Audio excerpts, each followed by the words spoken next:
গণভোট সহ ৫ দফা দাবিতে সিলেটে বিভাগীয় সমাবেশ করেছে সমমনা ৮ দল। সকাল থেকেই ব্যানার ফেস্টুন নিয়ে আলিয়া মাদ্রাসা মাঠে সমাবেশস্থলে ভিড় করেন হাজারো নেতাকর্মী। খণ্ড খণ্ড মিছিল নিয়ে যোগ দেন তারা। সমাবেশে বক্তব্যে ৮ দলের শীর্ষ নেতারা হা ভোট দেওয়ার আহ্বান জানান। বলেন, জুলাই সনদে যারা না ভোটের বিপক্ষে ক্যাম্পেইন করবে, বাংলাদেশের মানুষ তাদেরকে প্রত্যাখ্যান করবে। সমাবেশে জামাত আমির শফিকুর রহমান বলেন, একদল অপকর্ম করে পালিয়েছে, আরেক দল সেই অপকর্মের দায় কাঁধে তুলে নিয়েছে। একদল চাঁদাবাজি করার কারণে জনগণের ঘৃণা কুড়িয়েছে, আরেক দল আবার তার চাইতে বেশি শক্তি দিয়ে চাঁদাবাজিতে নেমে পড়েছে। একদল দখলদার বলতে গিয়ে জনগণ তাদেরকে প্রত্যাখ্যান করেছে, আরেক দল বেপরোয়া দখলদার হয়ে উঠেছে। একদল জনগণের জানমাল নিয়ে ছিনিমিনি খেলেছে, আলেম উলামা বিরোধী রাজনৈতিক নেতৃবৃন্দকে হত্যা করেছে, খুন করেছে, ফাঁসি দিয়েছে, নির্যাতন করেছে, পঙ্গু করেছে, জেলে পড়েছে, দেশ ছাড়া করেছে। আরেক দল ঠিক একই পথ ধরেছে, এমনকি নিজেদের মধ্যে মারামারিতেও নিজেদেরকে শেষ করে দিচ্ছে।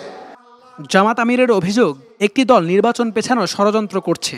সামনের নির্বাচনে জনগণ তাদেরকে লাল কার্ড দেখাবে বলে মন্তব্য করেন তিনি।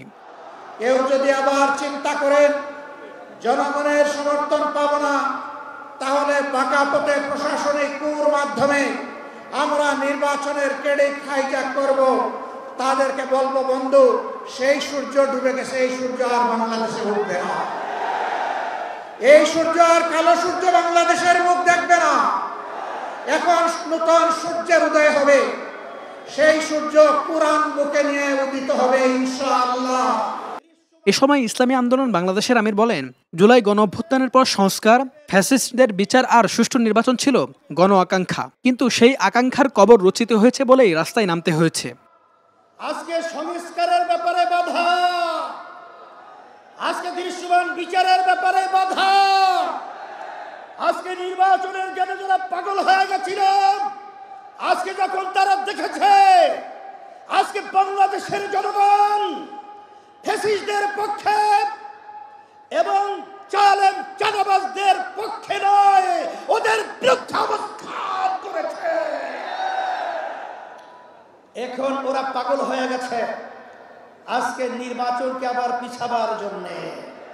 সমাবেশে খেলাফত মজলিসের মহাসচিব মাওলানা মামুনুল হক সহ স্থানীয় ও কেন্দ্রীয় নেতারা বক্তব্য রাখেন। সিলেটে এ কর্মসূচির মধ্য দিয়ে শেষ হল সমমনা ইসলামী ৮ দলের বিভাগীয় সমাবেশ। HM Imran, star news, Sylhet.